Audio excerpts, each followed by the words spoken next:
Hey, welcome back, everybody, to Corner to Corner Wrestling Radio, right here on BeyondRingside.com and ProWrestlingRadio.net. Exciting night has just gotten even more exciting as Asuka, that's right, Asuka from Monday Night Raw, has migrated to SmackDown and has announced she is challenging Charlotte for the SmackDown Women's Championship. Tell you what, that matchup is going to be pretty badass. I'm looking forward to that one. I am too. I mean, you're wondering how they were going to play it off and what they were going to do with it. And Charlotte versus Asuka is a lot more, in my mind, believable than Asuka versus Alexa Bliss. So, and then now it puts Ronda Rousey and Asuka on two separate rosters. Well, I mean, with Ronda Rousey making her debut at the Rumble, or not making, well, I guess it's her debut appearance at the Rumble. It's stealing really all the thunder from Asuka in her pretty cool victory. But also the reaction that I noticed on her face, for Asuka's face, that was when Rousey came out. In any other person's moment there in that spotlight, I wouldn't have been surprised if they had a look of disappointment on their face. But Asuka didn't. Asuka actually did very well and stayed very professional and positive. And I guess now we know why, because they told her, hey, listen, Rousey's coming out. Don't worry. It's going to seem like she's stealing your thunder, but remember, you're facing Charlotte at Mania. I'd take Charlotte any day of the week instead of, a risky debut in Ronda Rousey. Although, Rob, I'm sure you know that I'm going to ask you, because I know Brian's not sold on Ronda Rousey just yet, but you have to be at least intrigued by her appearances on Raw these past couple weeks. I mean, her promos have gotten better. I mean, I thought when she came out at Elimination Chamber, it was kind of lackluster. She seemed tongue-tied and all that. Yeah. So I think I remember I said that what I think what should have happened right then was you should have heard Paul Heyman going, "Excuse me," Right. My name is Paul Heyman, and I led one UFC champion to a title here in WWE, and I plan on leading another. But her talk's gotten better. She's going to have to get in the ring eventually, and I think if she doesn't get in the ring till Mania, her getting in the ring with Stephanie McMahon is a safe bet. Because I imagine that match is going to be mainly Kurt Angle and Triple H with a sprinkle of Stephanie and Ronda in it. Because of the name, you couldn't take her to NXT. You just couldn't. But some of the videos I've seen of her training, I mean, she seems that she's got good form, but we'll see. I mean, it's understandable to want to see her pay her dues and all of that, but once you've gotten to WWE, once whatever sport you've been in before that point, and in this case it's UFC, I think dues have already been paid if you're headed from UFC. I'm not saying that she should immediately be like an undefeated monster, because let's be honest, if she beats Stephanie, no one's going to be surprised. It's what she does after that really has a bigger meaning and bigger deal. So I think you're right. It is the safe bet for Ronda Rousey to fight at Mania with Kurt Angle against Triple H and Stephanie McMahon. I think that's the smart move. And then after that, Monday Night Raw after Mania, that will be really the litmus test as to what Ronda Rousey will do next. Yeah, I mean, it all paints to see, because obviously after Stephanie's match, you're going to have to push her toward the title. Eventually. I mean, she'll have to, work her way through whoever, I guess you can say. All right, well, the roster can all come out and do the thing they did once before, going, to get there, you've got to go through us. And they'll say, oh, well, that's fine. We can do it in a one-off 18-person match, and everything's fine. Mm-hmm.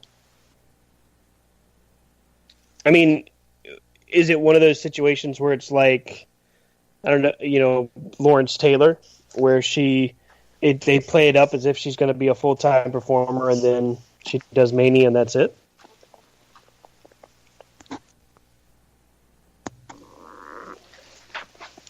Well, I mean, I think you're going to see that. I think you're going to see, and it all depends on what she's going to do, Mm-hmm. Like, if she gets in there and Lana-fies the ring, then, yeah, they're going to be like, oh, whoa, hold the phone. Lana-fies. That's good, Rob. I like that.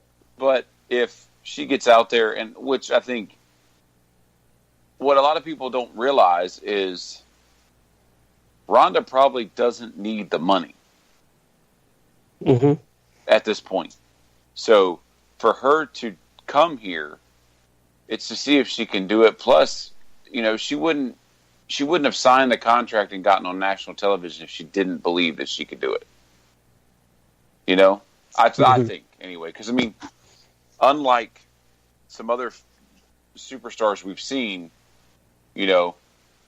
she's got a brand already, so she's got to protect the brand that she already has invested, and her sponsors have invested in it. So she's got more riding on this than the WWE does, in my opinion.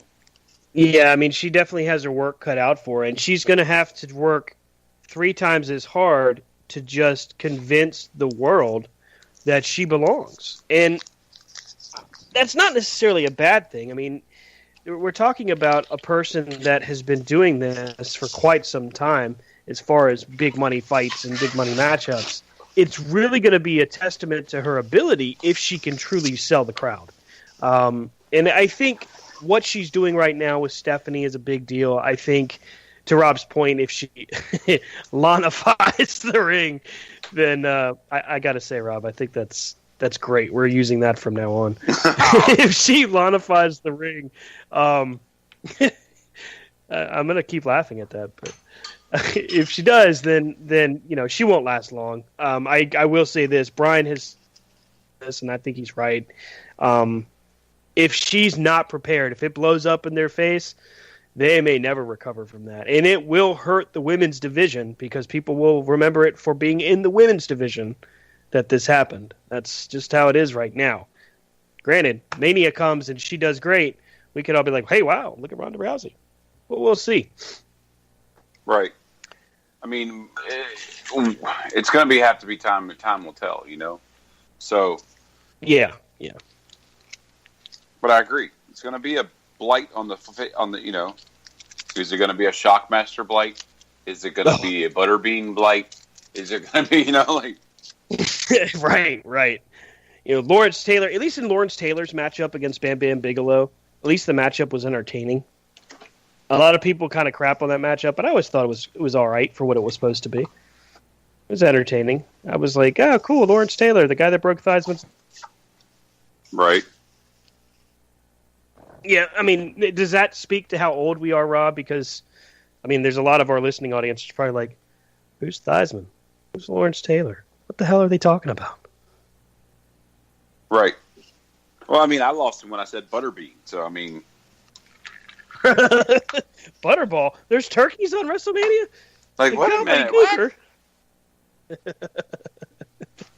What are you talking about? So we are coming up on the main event of Fastlane. It's the 6-pack challenge. It's fast approaching. They're pedal to the metal. They're pedal to metal here on Turnaround. I mean, Fastlane. Turn around. On U-turn. Wrong turn 3. Oh, God, no. Please. Off-ramp. No parking on shoulder. Those are good. I like those. This is the WWE pay-per-view Towaway Zone. Oh, Towaway Zone. Welcome to Towaway Zone. That's actually got a great Impact feel to it. That's Impact's next one.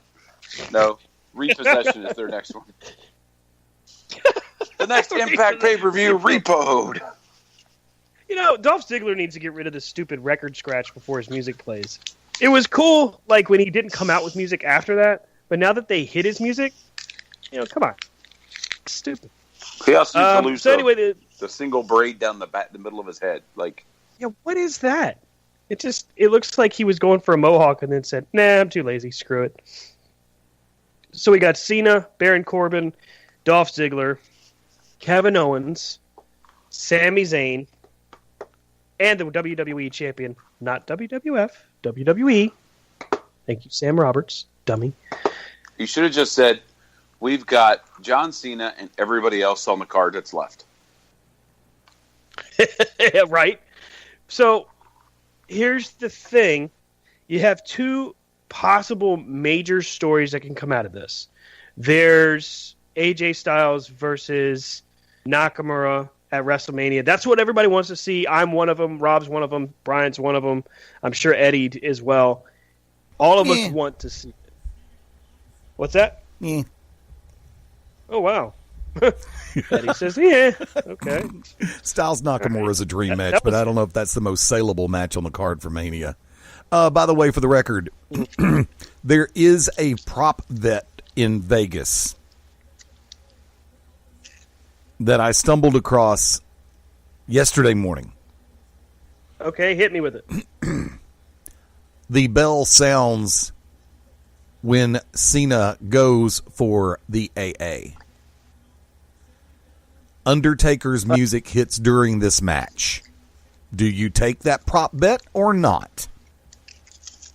Oh, well, Eddie, you know my answer, because that's what I said on Thursday in Vegas. Thank you for stealing from me. Damn right, that's what I think happens. Up goes Styles for the AA on John Cena's shoulders, and as he's about to hit it, dong, lights go out. Dong, there's Taker in the middle of the ring. Dong, tombstone, Cena, 1, 2, 3. It's now Cena and Taker at WrestleMania. Insert all your groans and boos here. And AJ Styles versus Nakamura. Insert cheers here. Woo! Now, that'd be cool. Actually, let me throw this one at the two of you. I can't catch. If these do come to light, please tell me this. Okay, which should be the main event is the second question. But the first question I have, which is the most saleable match? Lesnar Reigns, Styles Nakamura, the debut mixed tag team match with Ronda Rousey, or Cena Taker? What is the most saleable match of those four? Nakamura, AJ. Stanley? Because you could use their history. Yeah, here's the thing. Nakamura and AJ is going to be the match of the night. I don't care where you put them. Should it be main event? Yeah, a lot of people are going to tell you that. What's going to sell the most tickets? I'm going to tell you John Cena and Undertaker is going to sell the most tickets. Wrong. Even though that match is going to stink to high heaven. To me, that should be the third in the main event line. Okay, so you got Taker versus Cena. Uh-huh. Then you have Brock versus Roman, and you end it with AJ versus Nakamura. Where do you put Ronda Rousey? Well, then you put them right before the Taker match, because that's not main event. That is a special thanks. No. If in my opinion, if this was outside like it's going to be next year in New York, the Ronda Rousey Stephanie match would be before it gets dark. Mr. Hefner, I have to contradict you on one little thing, because I said the most saleable match, not the main event. That's next. But that is the next question I'm going to lay out there. But what is the most saleable match? What match can you put out there that is going to get the most genuine attention in mainstream America? Well, I mean, John Cena is your most mainstream star right now. Wrong. Rousey. the debut in ring of Ronda Rousey on WWE, even if it is a gimmick mixed tag match, with Kurt Angle making the Olympic Dream Team against the Authority, Hunter and Steph. That's your most saleable match. See the in-ring debut of UFC and Strikeforce champion Ronda Rousey. See the in-ring debut of World Judo champion Ronda Rousey. See the in-ring debut of Olympic silver medalist Ronda Rousey. At this point in time, I gotta go with you now. that's why I said saleable. I didn't say what should be the main event.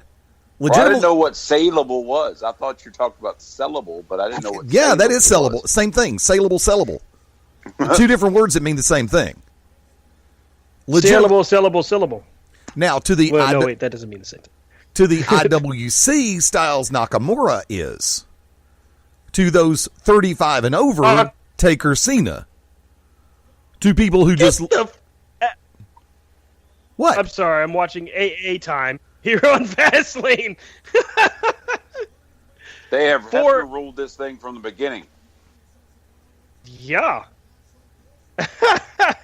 Jeez, you get an attitude adjustment. Jeez. All right. You get to get thrown out on that side of the ring. You get to get thrown out on that side of the ring.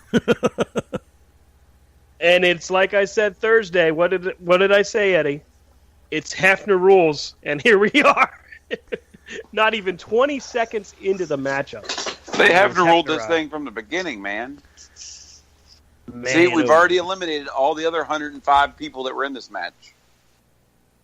And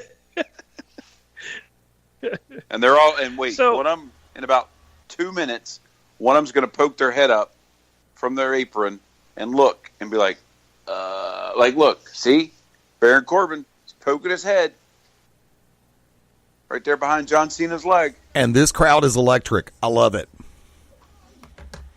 I had to turn up the volume for a minute because I knew when Cena stops on the way in for a collar and elbow, that means the crowd's chanting something. And this crowd is so behind AJ. Yeah, it's a hot crowd. Ooh, God, what a shot. So, Eddie asked the question, of course, what's a more sellable or saleable matchup?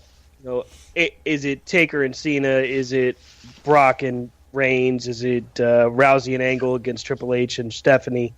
I can understand and even to an extent agree that Ronda Rousey's in-ring debut is a huge, huge moment and will sell a lot of tickets. But at WrestleMania time, when it comes down to it, WrestleMania, people want to see The Undertaker, and people will still pay to see The Undertaker, and people will still pay big to see The Undertaker. And I think this year, even though I say it again, I think the match is not going to be very good. Actually, I think it's going to be worse than Taker versus Reigns. Oh, look at this. Yeah. The Vultures are there, and Cena's... I got to argue again. Because I think that John Cena can work the Taker through a decent match, whereas Reigns has not developed to that point yet. That's a fair statement. Putting Reigns in a position to carry Taker was a bad idea. Taker was hoping that he had a little bit more in the tank at that time. You could tell in that WWE 24, both before and after, that he just knew he wasn't really prepared.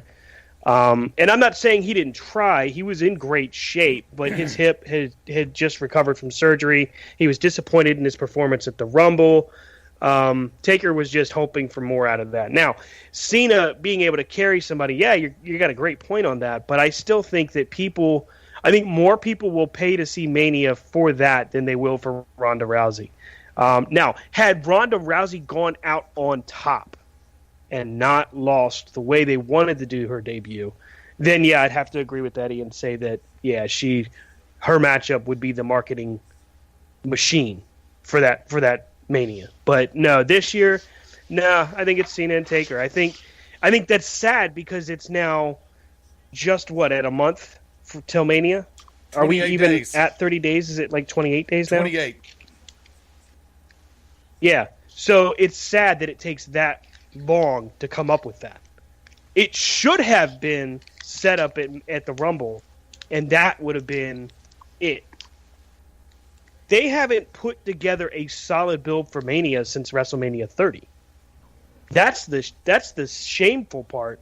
And Vince McMahon, Triple H, and all those in between, they know it. But when you have so many, and this is a good problem to have, by the way, when you have so many marquee stars, how else do you do this? I mean, it's okay. So you got AJ Styles, Kevin Owens, Sami Zayn, John Cena. You got so many main event guys just in this matchup. Baron Corbin is just like a fish out of water. He doesn't really belong. He's improved a whole hell of a lot. Don't get me wrong, but he's like just sticks out like a sore thumb. You get to Raw, you've got Roman, Seth, Dean when he's healthy, Jeff Hardy when he comes back, Bray Wyatt, Finn Balor. I mean, the list goes on and on for main event talent. You have so many, it's like, geez, how do you do this? I can totally see why it's a huge problem to put together the marketing for WrestleMania until now we're 28 days away. I mean, but you've got to get better at it. Okay, Rob, I want your input on this. Looking at the 6 people in this match right now, only 5 out of those 6, only one is genuinely not an A-list talent in this match. Am I correct on this, Rob? Yes. And which one is it? Baron Corbin. Thank you. But then again, we have bona fide main event, bona fide storylines that could have been going on for months. I mean, you've been building the AJ Styles, Kevin Owens, and Sami Zayn storyline. Okay? Mm-hmm. You've been building that. But then, all of a sudden, we're going to throw in Baron Corbin, Dolph Ziggler, and now John Cena. You know, it's like, it doesn't make sense. Instead of building up, you could have Baron Corbin versus Dolph, or Baron Corbin versus whatever, to build him up. But you're not doing Baron Corbin any favors, you know. But I mean, they're Hefner ruling this whole thing. Like, look, I mean, they're gonna go, bam, every chance they get, bam, nope. So this is the first time they've had more than two people in the ring. I think it's only because Sami Zayn forgot to roll all the way out. Yeah. I tell you, the build up for these matchups, typically WWE doesn't fudge it this much. They don't phone it in this much. But for the past 3 months? I mean, I guess I can't. That's not really fair. The Rumble is a separate entity because it's a battle royal, and Elimination Chamber. I mean, it's a multi-man matchup. But even the Elimination Chamber, we can go with that because Elimination Chamber is supposed to be 1, 2, 3, 4, 5, 6 people, and this past month was 7. Started with 3 in the ring and 4 in the pods, and it was an absolute cluster. And oh, by the way, it sucked. The Rumble, which was actually the men's Rumble, I thought was pretty good. I would have liked to have seen something more out of the surprises and everything, but that was more predicted with the women's part of that. Wow, we just did a jump feed where Cena just hit 2 back suplexes. Okay, that was kind of weird. I wondered if it was just me or if y'all had that too, but I wasn't going to ask because you were on a roll. Yeah, I mean, it just jumped. But anyhow, I mean, WWE has just been phoning it in with these multi-man matchups. And I get it. It's a payday for a lot more guys. And that's, for right now, that's the Band-Aid on the wound. Beautiful. Of how to make sure you got plenty of people booked. Wait a minute. What the? Oh! What a Fame-asser. That was nice. That's why I screamed beautiful. Damn. Nice job, Dolph. So, I mean, WWE they have a choice. They can continue down this road, and if they do, they're going to get exploited very quickly. Because the one thing that New Japan, Impact, and Ring of Honor all do very well is they spread their card evenly. And their matchups, they keep the results to themselves until the results happen. Exactly. I mean, yes, you see spoilers for Lucha. I mean, they don't tell you that, okay, when they do their Long Beach show, it's going to be, it's going to be Kenny Omega versus Cody for the U.S. title. They don't tell you those. Because, I mean, granted, look, Kenny doesn't have it right now. But it's like WWE would tell you, hey, in 3 years when we get to WrestleMania, it's going to be John Cena versus AJ Styles versus Nakamura versus The Undertaker 2000 versus LOD versus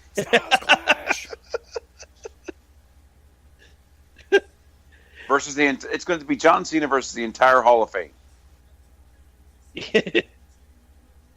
Well, I mean, but you're right though, because one of the things that makes these other promotions do better, and I will say Impact is getting better with what they're doing. Yeah, they've still got some dead weight they've got to get rid of. And I mean, I'll cover this because I wanted to talk about it anyway. Sami Callihan has got to go. No. Hear me out. I get it. You want a character that's edgy and pisses people off and all of that. That's not why he's got to go. Sami Callihan did nothing to protect his opponent with that ball bat shot to the face. And then, now they've turned it into an angle where now it's all a work. Great, you fooled us, Sammy. Oh, God, you fooled us. Yeah, what an idiot. Shut up. You didn't fool anybody. We all saw it. Eddie Edwards could have died from that. Plain and simple. It was careless, and it was stupid. Now, that being said. What if it was a steel chair instead of plastic, where the plastic gave away, the steel wouldn't have? Hear me out. I'm hearing you, okay? I get it. But here's the thing. It happened the way it did. So all the what-ifs don't matter, because it happened a certain way. Sami Callihan has one responsibility in that, and that is to protect his opponent. I know the story has to be told the right way, and I'm not putting that down. But to celebrate it, look, I get it, you're a heel and all of that. You're sure, do your thing. At a certain point, you have to protect your opponent. And, I mean, damn, we're lucky, and we're glad to have the point that we can debate this because both guys are still active, much less, not retired in the hospital in intensive care. But I have a total disgust for a guy that would rather treat it as if, yeah, that's what I'll do to everybody. No, dumbass. You don't get into...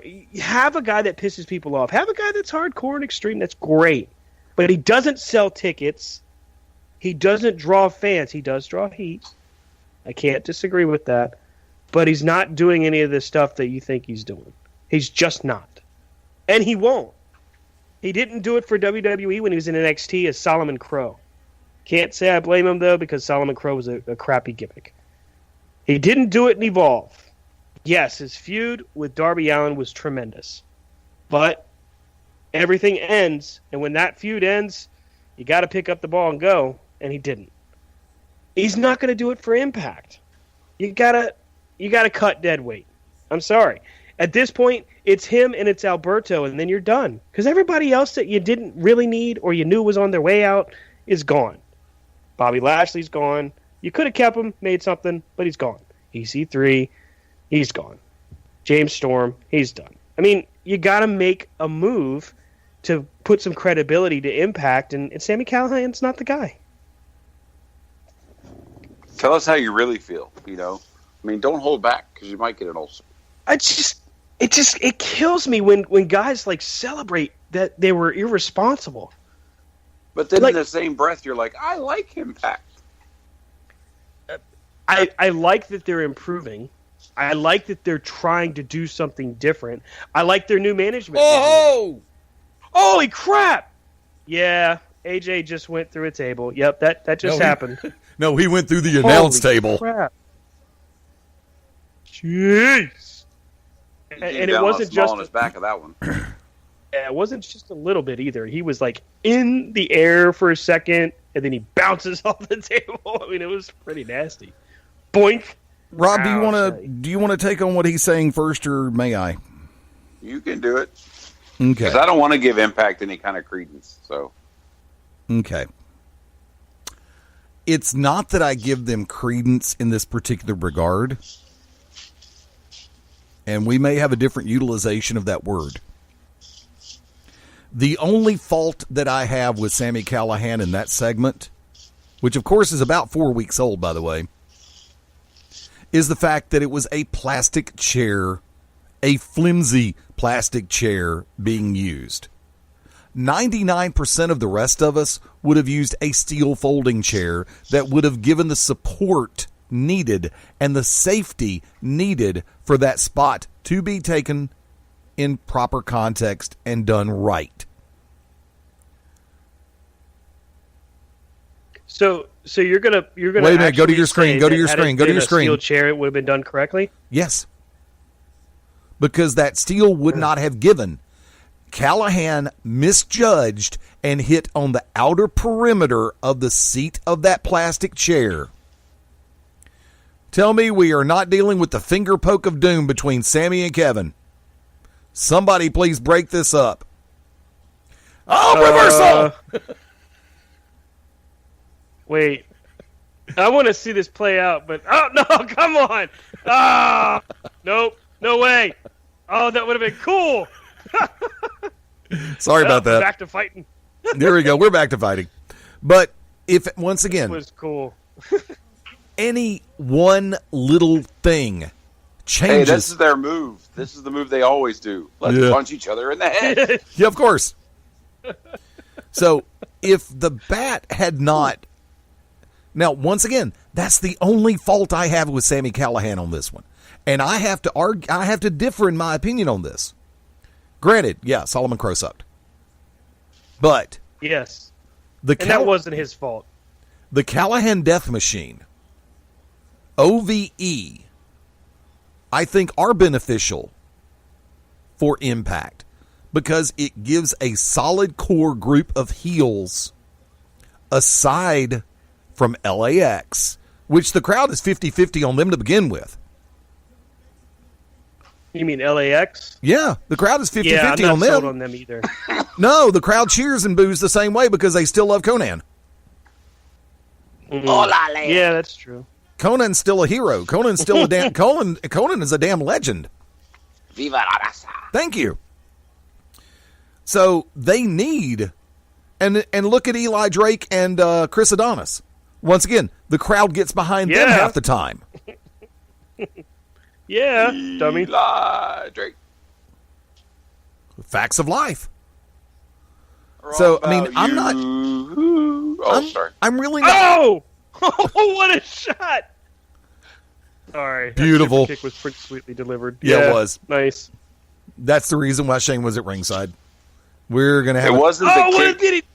It wasn't the kick. It was the Shane's head bouncing off the ring barrier. I know it. Yeah. That probably helped. Yeah. Shane's probably like, I'll sell the kick. Oh, push my chair too far back. Oh, my Yup. goodness. Couldn't flip over the chair. Ding dongs. Oh, crap! Boink. So, I mean, think about this. Remember, okay, and this is a really crappy example. So, folks, I ask your forgiveness in advance.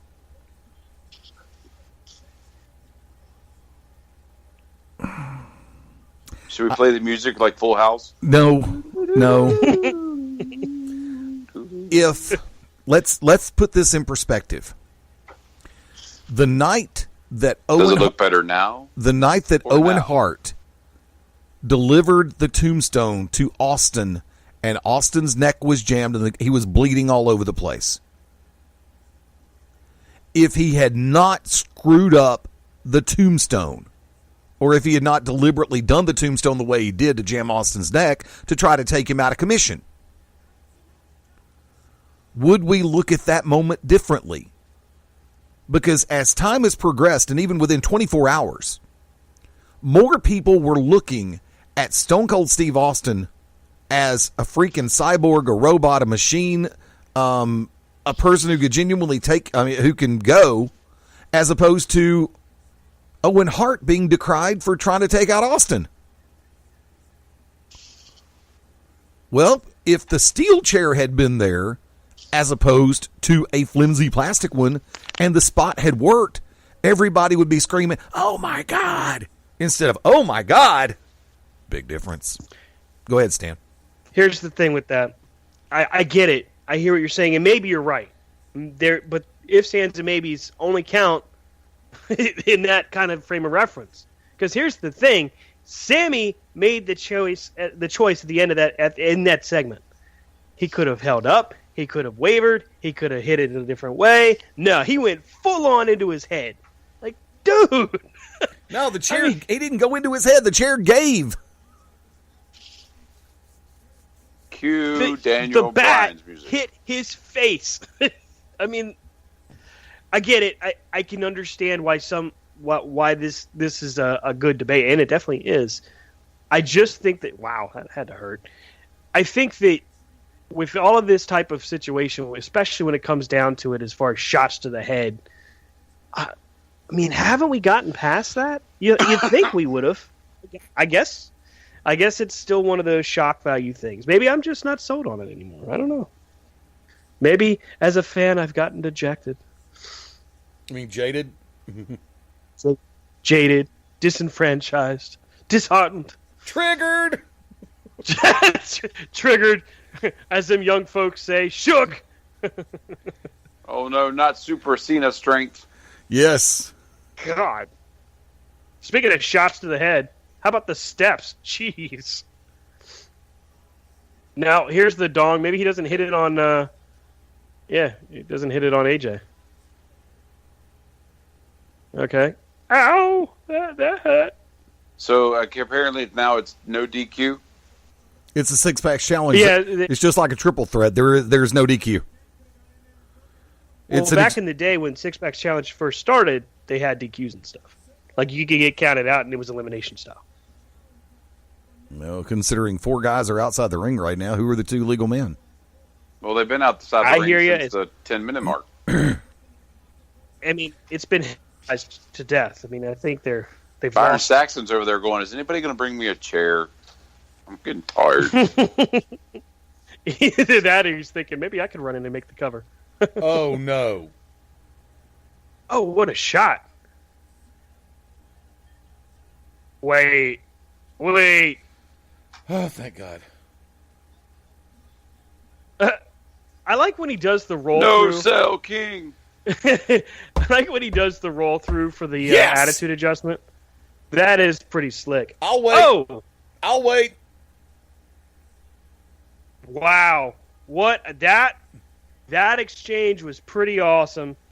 That's a hell of a way to finish a match. But wow. Okay, well, I guess we've still got a couple of seconds left to see what happens next. See, you know who should be pissed in this AJ whole thing? Sami Zayn? No, that dude in the long hair that goes to all of them. You know how much money he's wasting going to these crap shows? He could be sitting at home and having a better view, and he could be listening to us here on Beyond Ringside I know. talking about the shows. He's really a loser in all senses of the word. He calls us and hooks us up. We might hook him up with a corner-to-corner T-shirt. I know. He could have a free T-shirt, a C2C shirt. See what I did there? Yeah. Which one does he want? Does he want the black one or the blue one? Does he want the C2CT? The C2CT. I like that. Thank you. It's going on Twitter. Hashtag C2CT. I have to give Eddie, at least a couple pennies for that. Or 20? Eddie, do you prefer No. you prefer copper or do you prefer? Just Make sure to send you the right coins. Just send it up to my PayPal. Do I have to pay a fee on pennies? I don't know. Ask Jeez, Sears. Percentage on that. Ask who? Ask Sears. Do you accept Coinstar receipts? Yeah, but I'm not deducting that 11% that Coinstar likes to charge you. I want the whole damn thing. Oh, I guess I'll just have to snail mail it. It may get there in a week. It may not. No, Depends on if my bank wants to roll it. I take PayPal. Oh, Like no, I'm not pay paying PayPal? fees. Pay a pal. Exactly. Send money to a pal. All right, AJ Styles successfully retains John Cena without his road to Mania. Looks like we've still got a little time left on that show. Hey, real quick, I talked about it at the last break. I'll go ahead and go through it. So Cody Rhodes has a matchup at Ring of Honor's 16th anniversary show. I heard the matchup itself was very good. I have not yet seen it in its entirety. However, it's the ending that struck me as interesting. If you watch Being the Elite, which you know that we do, you know that Cody has had a new friend introduced named Barry, the drug-free bear. There's a guy in a bear costume and a Bullet Club t-shirt coming down the aisle to the ring and everything and dancing with the Bullet Club. Young Bucks have said in a couple of segments that they think the Bullet Club has jumped the shark. Anyway, so... excuse me, goodness. Oh, Cena pushing the camera away. Oh, don't be mad, Cena. It's all right, Johnny. Don't be sad. Anyway, Cody is trying to, what looks like, celebrate with the bear. Give him a hug. And Barry, the drug-free bear, shoves him down. So Cody's in a seated position like, what? What did I do? What the heck is up with this? And the mask comes off, and it turns out to be Kenny Omega. Which, by the way, the crowd went ballistic for. It was amazing. So, Omega unmasks. He's now the Barry the Drug-Free Bear.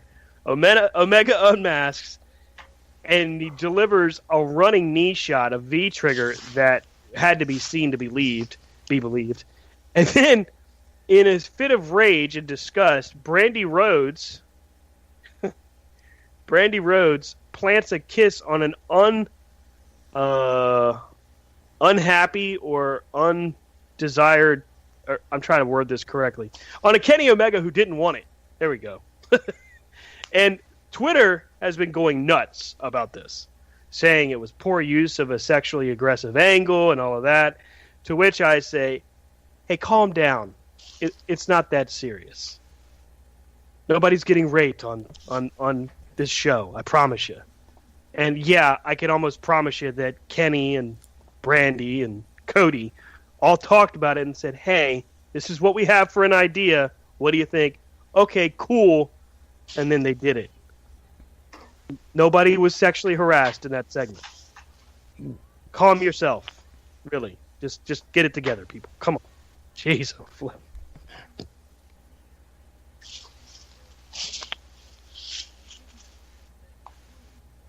All right, well, I've killed the show. There you have it. Emotion has run wild. I was waiting on Rob. Sure. I was waiting on Rob. I was too, and I just heard a fit of nah. Oh, no, there's certain things said there that Rob's not going to comment on at all. So I would take it that maybe you don't agree. No, I'm just not commenting on certain aspects of what you said. So I'm not getting pulled into the Twitter warfare that's going to happen after people listen to this thing. So. Oh, Twitter can... It never happens to you anyway. Twitter can bite me. I thought it was funny that the drug-free bear just happened to be Kenny Omega. That was funny. That was hilarious. Let's just be careful to kiss Twitter's ass. Most of the... Nowadays, half the imbeciles on Twitter probably couldn't even write their own name, much less type it. Hey, be careful. Be careful, because now you're insulting special needs people. Everybody's got an interest group now. Everybody gets upset. I swear, Twitter has become the land of the pansy fan. It really has. I mean, I used to agree with a lot of stuff. I really did. And now it's just like, God, don't say Happy Monday, because somebody who hates Mondays might get offended. Happy Monday! What the hell? Happy freaking Monday. Yeah, a case of the Mondays. Happy bleeping Monday. I mean, it's ridiculous. Twitter really has become the land of the snowflake fan. Garfunkel. Disgusting. That's still funny. What's his name being called Garfunkel's kid? That was funny. Rob knows how to bring it on home for people. I think it's just Rob keeps it real. Hey, sometimes you got to. Sometimes you just gotta let people know. I got nothing. Hey, you get on national TV looking like that, and you say you mess up as many times as he did on the pre-show. Yeah. Enjoy your time. Do. Renee Young going back to the flat but shortcut hairstyle. Rumor has it that she has a mini lunatic in the incubation area. Good for Renee and Dean Ambrose. I mean, he's got nothing else to do. He just sitting at home. I bet out of everybody right now on the roster, both active and not, Dean Ambrose is probably having the best time. Yeah, he's getting paid for not working. You know, like Brock Lesnar does. Well, think about it. He's got his wife, a couple days out of the week, so they don't get on each other's nerves hardly at all. He's getting paid. He's probably healed by this point and just doing light workouts, so he can kind of take it easy. That's a pretty good life. I kind of dig that. Yeah, like I said, I wish I had Brock Lesnar's kind of money to where I could just work one day out of every 5 weeks and get, blah, blah. Would probably not be married to Reno's because God knows, hey, that's just not. I mean, at a time where, Bobby Roode not happy. Oh, there's the replay of the DDT after losing his title. I don't blame you, Bobby. I don't be unhappy too, sir. Yeah, there goes that concept of a heel turn right there too. Yeah. I mean, I guess you could turn Bobby heel there. It's kind of dumb, but. I mean, the thing is, the only way it makes it not a heel turn is the fact that nobody likes Randy Orton anyway, so. Yeah. He should do that. Look. I get it. But hey, none of us like Randy. Can we be honest? It's kind of like everybody beat up Santino Morelli. Everybody beats up Randy. That's the new WWE show on the WWE Network. The original. Everybody hates Randy. Oh, God. Well, with that, it's time for us to say goodbye. To all of our... Time has come to say goodbye all of our to Stan's mortality. Wow. M-I-C-K... Hey, wait a minute. The Undertaker will see you soon. What a... K-E-Y-Y, because you eat bad. M-O-U.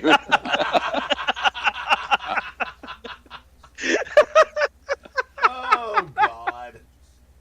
Oh, Geneva, if you're out there, they're killing me. They're burning me alive.